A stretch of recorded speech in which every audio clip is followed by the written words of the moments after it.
معلوم ہوا کہ قونیے سے 2 درویش آئے ہیں، وہ عشاء کی نماز تک مثنوی پڑھیں گے۔ مغرب کی نماز پڑھنے کے بعد کوجا علی گھر نہیں آئے، وہ دوسرے لوگوں کے ساتھ مسجد ہی میں بیٹھا رہا۔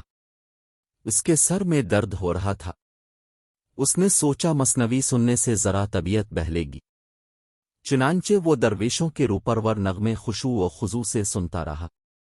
مثنوی کے اشعار پر وہ ایک ساہم دل کی طرح بار بار وجد میں آ جاتا۔ وہ شعروں کا مطلب نہیں سمجھتا تھا کیونکہ مولانا روم کی مثنوی فارسی زبان میں تھی اور اس کی زبان ترکی تھی، لیکن زبان کا آہن اور درویشوں کا ترنم کوجا علی کو مست کر دینے کے لیے کافی تھا۔ اس کے خون میں گرمی پیدا ہوئی اور سارے جسم پر کپکپاہٹ طاری ہو گئی۔ قریب تھا کہ اس کی زبان سے اللہ آو کا نعرہ بلند ہو، لیکن جذبات کی شدت میں گلے سے آواز نہیں نکلی۔ اسی حالت میں اس نے عشاء کی نماز پڑھی، پھر مسجد سے نکلا لیکن دکان کی طرف نہیں گیا، حالانکہ دکان اس کا گھر بھی تھی۔ نیند غائب ہو چکی تھی، گرمیوں کی رات تھی، تارے چمک رہے تھے، سنہرے بادلوں کے چھوٹے چھوٹے ٹکڑے آدیر الفادیر تیر رہے تھے۔ وہ اس راستے پر چلتا رہا جو بستی سے مویشیوں کی منڈی تک جاتا تھا، یہاں تک کہ ایک پال آ گیا۔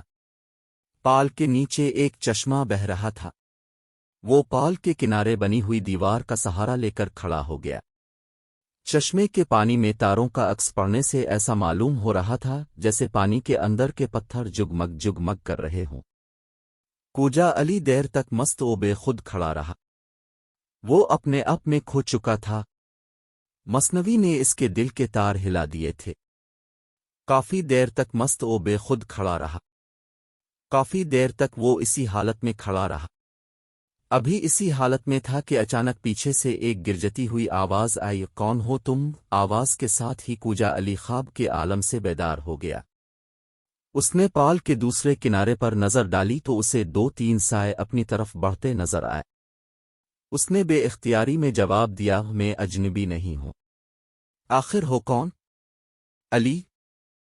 کون علی؟ سائے قریب آ چکے تھے، وہ کوجا علی سے 2-3 قدم دور رہ گئے کہ انہوں نے اسے پہچان لیا۔ کوجا علی، کوجا علی، ارے تم ہو استاد علی؟ ایک نے کہا۔ ہاں میں ہوں، اس نے جواب دیا۔ تم اس وقت یہاں کیا تلاش کر رہے ہو؟ کچھ نہیں، یہ کیسے ہو سکتا ہے؟ شاید تمہارا ہتھوڑا پانی میں گر گیا ہے۔ کوجا علی نے کوئی جواب نہیں دیا۔ یہ لوگ شہر کے صوباشی یعنی پولیس سپرنٹینڈنٹ کے آدمی تھے اور بستی کا گشت کر رہے تھے۔ کوجا علی نے کوئی جواب نہیں دیا تو انہیں حیرت ہوئی۔ راتوں کو آوارہ پھرنے والے لوگ ان کی نظر میں چوروں سے زیادہ خطرناک ہوتے تھے۔ اگر کوجا علی کے سوا کوئی اور شخص اس طرح پکڑا جاتا تو یہ سپاہی اس کی ڈنڈوں سے مرمت کرتے، لیکن وہ استاد علی کو اچھی طرح جانتے تھے، اس لیے انہوں نے اس سے کوئی بدسلوکی نہیں کی۔ استاد، کیا تم پاگل ہو گئے ہو؟ افسر نے سوال کیا۔ نہیں، تو پھر آدھی رات کو یہاں کیا کر رہے ہو؟ کیا تمہیں نہیں معلوم کہ عشاء کے بعد آدیر الفادیر پھرنا ہمارے آقا کو پسند نہیں؟ معلوم ہے، تو پھر تم یہاں کس کی تلاش میں ہو؟ کسی کی تلاش میں نہیں۔ علی نے کسی سوال کا تسلی بخش جواب نہیں دیا۔ وہ زیادہ بات کرنے کا عادی بھی نہیں تھا، لیکن افسر شریف تھا اور جانتا تھا کہ علی ایک باعزت اور نیک آدمی ہے، اس لیے اس نے صرف یہ کہا، اچھا اب اپنے گھر جاؤ، آدیرا آدھر نہ پھرو۔ کوجا علی واپس آ گیا۔ اس کے قدم گھر کی طرف تیزی سے الفاٹے رہے تھے، لیکن دل و دماغ میں مثنوی کے اشعار گونج رہے تھے۔ دور مویشیوں کے باڑے سے کتے بھونکنے کی آواز سنائی دے رہی تھی۔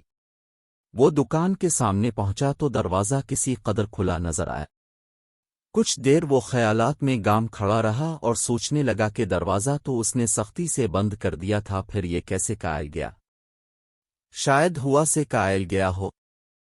پریشانی کی کوئی بات نہیں تھی۔ دکان میں سندان اور ہتھوڑے کے سوا کون سی قیمتی چیز تھی جسے کوئی چاراتا؟ یہ دونوں چیزیں ایسی تھیں جو کسی کے کام کی نہیں تھیں۔ چور انہیں الفاٹنے کی زحمت کیوں مول لیتا؟ کوجا علی اندر چلا گیا، لیکن اندر سے اس نے کواڑ میں چٹخنی لگا لی۔ پولیس کی مداخلت کے باعث وہ ذہنی کوفت میں مبتلا تھا۔ اس نے سوچا کہ اس طرح شہر میں رہنا اور قید کی زندگی گزارنا برابر ہے، لیکن کیا جائے، دیہات میں روزگار نہیں۔ وہ اسی حالت میں تھا کہ نیند کا غلبہ ہوا۔ اس نے ایک کونے سے ریچھ کی کھال نکالی اور اسے بچھا کر لیٹ گیا۔ کوجا علی گہری نیند سو رہا تھا کہ دروازہ کھٹکھٹانے کی آواز کانوں میں آئی۔ وہ چونک کر الفاٹے بیٹھا۔ کون ہے؟ اس نے نیم غنودگی کی حالت میں پوچھا۔ صبح ہو چکی تھی اور کواڑ کی جھڑیوں سے دن کی روشنی اندر داخل ہو رہی تھی۔ کوجا علی اس طرح گہری نیند کبھی نہیں سویا تھا۔ وہ ہمیشہ سورج نکلنے سے پہلے الفاٹے جاتا۔ وہ جلدی سے الفاٹے اور جاوتی پہنے بغیر اس نے دروازے پر جا کے چٹخنی کھول دی۔ سامنے بڑی بڑی مونچھوں اور الفاونچ ٹوپی والا پولیس افسر کھڑا تھا۔ اس کے پیچھے نمدے کی ٹوپی پہنے دو آدمی اور کھڑے تھے۔ کوجا علی نے حیرت سے ان پر نظر ڈالی اور دل میں سوچا کہ کیا معاملہ ہے۔ علی استاد، تمہاری دکان کی تلاشی لیں گے، پولیس افسر نے کہا۔ کس لیے؟ علی نے پوچھا۔ آج رات بودیک بے کے مویشیوں کے باڑے میں چوری ہو گئی ہے۔ تو میں کیا کروں؟ علی نے جواب دیا۔ ہم اس سلسلے میں تمہاری دکان کی تلاشی لینے آئے ہیں۔ جن لوگوں نے بھیڑ چرائی ہے انہوں نے اسے پال کے نیچے ذبح کیا تھا، اور جو رقم چارہ کر لے گئے ہیں اس میں سے کچھ تھیلی میں وہیں چھوڑ گئے تھے، افسر نے وضاحت کی۔ ارے بھائی، اس سارے واقعہ سے میرا کیا تعلق؟ تھیلی کے سکوں میں سے ایک سکہ آج صبح تمہاری دکان کے سامنے سے ملا ہے۔ ذرا اپنی دہلیز پر نظر ڈالو، یہاں خون کے دھبے بھی موجود ہیں۔ علی نے اپنے دروازے کی صاف ستھری دہلیز پر نظر ڈالی تو واقعی خون کے دھبے موجود تھے۔ افسر نے دریافت کیا، میں نے پچھلی رات تمہیں پال کے اوپر کھڑے دیکھا تھا، تم وہاں کیا کر رہے تھے؟ علی نے اس سوال کا کوئی جواب نہیں دیا اور پولیس افسر سے کہا، آئیے تلاشی لے لیجئے۔ افسر اپنے سپاہیوں کے ساتھ دکان میں داخل ہوا۔ وہ بھٹی کے پاس پہنچا تو چیخ پڑا، یہ ہے۔ علی نے بے اختیار اس طرف دیکھا۔ زمین پر ایک کھال پڑی تھی جو تازہ تازہ الفاڑ گئی تھی۔